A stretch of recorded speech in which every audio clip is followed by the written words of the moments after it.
네, 총선이 이제 8일 앞으로 다가왔습니다. 여야 지도부는 오늘도 유권자 표심 잡기에 총력을 기울이고 있는데요. 특히 긴급 재난지원금의 규모와 지급 시기 등을 둘러싸고 공방이 가열되고 있습니다. 국회로 가겠습니다. 네, 은준수 기자. 자, 여야 지도부가 비유까지 들면서 설전을 주고받았다고 하는데 어떤 내용이었습니까?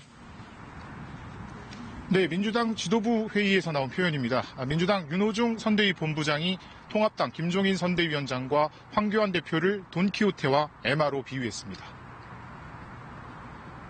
김종인 이 선대위원장은 황교안 에마를 타고 올려주세요. 박형준 시종을 앞에 데리고 대통령 탄핵이라는 이 가상의 이 풍차를 향해서 세르반테스의 소설 속 돈키호테가 말 로신한테를 타고 또 시종 산초를 데리고 불가능한 꿈을 꾸듯이 김종인 위원장이 황교안 대표 그리고 박형준 위원장과 함께 대통령 탄핵이라는 가상의 풍차를 향해 뛰어들고 있다 이렇게 주장했습니다. 이 통합당 지도부 역시 민주당 이낙연 선대위원장을 비유를 통해서 비판했다고 하는데 여기서는 어떤 표현이 등장했습니까? 네, 통합당 박형준 선대위원장은 민주당 이낙연 위원장이 말을 바꾸고 있다며 기른 발음봉에 비유했습니다. 이 후보의 말을 들어보면 참 기름지다는 생각이 듭니다.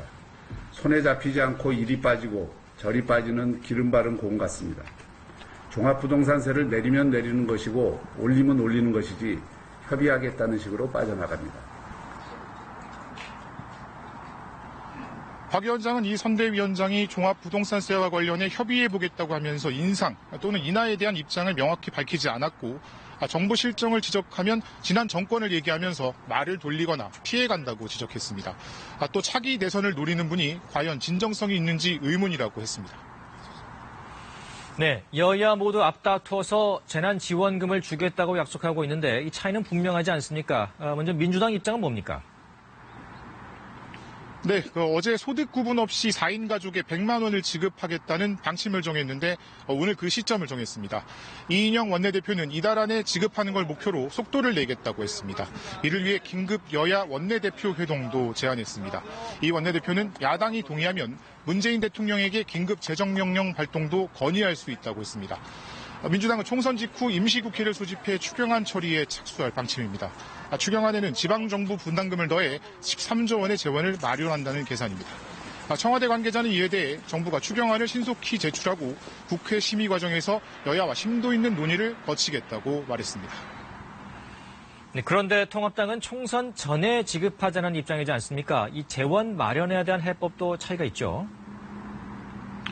네, 그렇습니다. 통합당은 민주당 안에 대해서 지급 시기가 늦고 또 재원 확보 방안도 불투명하다고 비판했습니다.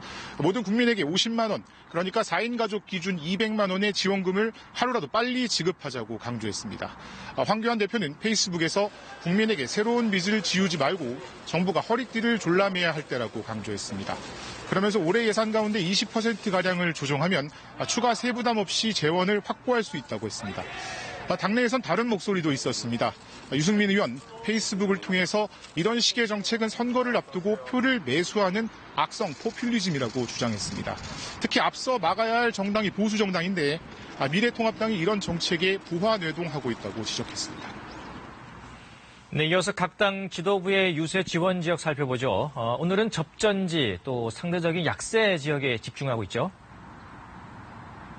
네, 그렇습니다. 민주당 지도부는 서울 강남 3구를, 통합당 지도부는 강원도 등을 찾았습니다. 민주당 이인영 원내대표는 서울 서초와 강남, 송파 지역 선거구에 출마한 후보들을 찾아 지원 유세를 이어갔습니다. 어제 경기도에서 지원 유세를 했던 이낙연 위원장은 출마 지역인 서울 종로에서 선거운동에 집중했습니다. 임종석 전 청와대 실장은 전남 순천과 장흥, 목포를 찾아 출마 후보들의 지지를 호소했습니다. 민주당은 더불어시민당과 청년 일자리 공동 정책 공약도 발표했습니다.